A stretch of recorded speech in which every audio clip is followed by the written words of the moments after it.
Matin. Bonjour les nations. La parole déclare pour le peuple juif, le peuple hébreu, un passage de la parole de Dieu dans la Bible. Hébreux 13, 8. Jésus-Christ est le même hier, aujourd'hui, éternellement. Nous te prions, papa, ce matin pour Israël, papa, de venir les visiter. Tu es vivant ce matin, papa. Au temps de Pharaon, tu es venu les visiter. Et tu as donné la terre promise, papa. Prions pour le peuple d'Israël, papa. Nous savons que là-bas, il y a beaucoup d'intellectuels, il y a beaucoup de commerce, beaucoup de banques, papa. Ce peuple est riche en bonté, la richesse que Dieu a donnée. Et cette richesse, Dieu va nous la donner. Prions pour le peuple d'Israël, de ne pas les mépriser. Je vous demande, Satan fera croire n'importe quoi, mais ce matin, le Seigneur me demande de prier pour le peuple d'Israël, pour que les choses, le pays reviennent comme avant, que les richesses reviennent comme avant. Nous savons que là-bas, c'est la grâce que Dieu a donnée. Les finances, c'est pour tout le monde, dans le monde entier. Nous savons qu'ils sont dans le monde entier. S'il n'y aurait pas eux, il n'y aurait pas des banques. Il n'y aurait pas des personnes banquiers ou banquières qui sont dans les banques. Ce n'est pas une question d'argent, c'est une question que le pays ne tombe pas.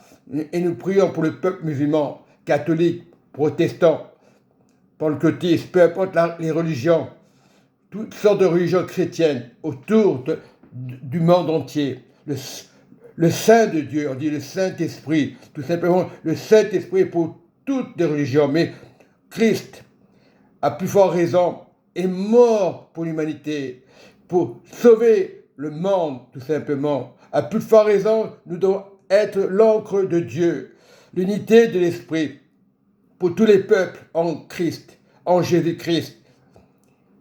À plus forte raison, nous voulons voir la gloire de Dieu sur Israël, sur la France, sur l'Europe, dans le monde entier, quel que soit le pays, en Afrique, en Suède, la nation de Dieu. À plus forte raison, nous voulons voir cette grâce, cette guerre finisse. À plus forte raison, l'autorité, c'est Christ. Il ne faut pas négliger le Christ. Beaucoup l'ont négligé. Beaucoup sont revenus à Christ. Il y a eu la différence pour les familles. Et nous te demandons, pour les prêtres, pour les pasteurs, c'est bien de parler, de prêcher l'évangile, de parler des finances, c'est important pour que le pays revienne comme la richesse. Il ne faut pas s'arrêter aux guerres. Il faut que ces choses arrivent. On ne peut rien faire.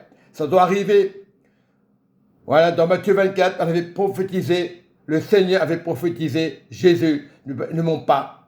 Il a tout accepté d'annoncer les bonnes nouvelles de l'évangile. Il y aura des guerres, et ça, des bruits de guerre, c'est normal. Mais si nous prions pour le peuple d'Israël, c'est la source, c'est le moteur pour le commerce.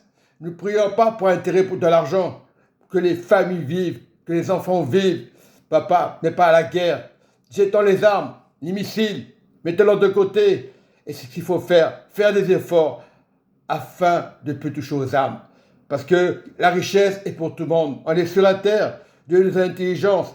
Bénissons le peuple de Dieu. Et que la grâce vienne simplement sur tous les peuples, sur toutes les religions, sans incrédulité. Le Christ est mort, à plus forte raison, pour l'humanité entière. C'est son nom qui libère, c'est son nom qui guérit. Prions pour Israël. Il n'y a pas de hasard. Priez pour Israël. Il fallait que ça arrive pour prier pour Israël, afin que les finances reviennent, pour que les familles vivent en paix. L'argent contribue. On n'a pas le choix. Mais le Seigneur donnera, le surnaturel de Dieu donnera la paix pour toutes les nations.